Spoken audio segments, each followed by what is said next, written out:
শাকিব খানের নতুন ছবির নায়িকা কোয়েল মল্লিক।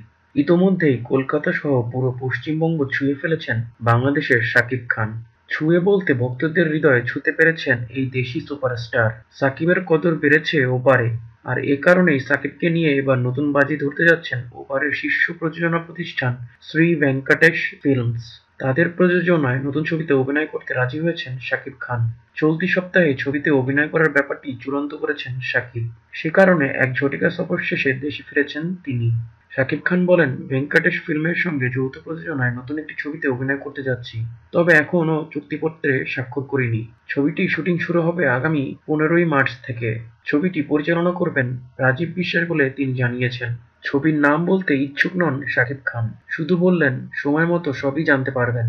এখনো যেহেতু চুক্তি স্বাক্ষর করিনি তাই কিছুই বলতে চাচ্ছি না। ছবিতে শাকিবের বিপরীতে থাকবেন কোয়েল মল্লিক। ভেঙ্কটেশ ফিল্মসের হয়ে আরও কয়েকটি ছবিতে কাজ করবেন শাকিব, এমনটাই খবর হয়ে ভাসছে দুই বাংলার মিডিয়া পাড়ায়। প্রতিদিন সর্বশেষ খবর পেতে আমাদের চ্যানেলটি সাবস্ক্রাইব করতে ভুলবেন না। ধন্যবাদ।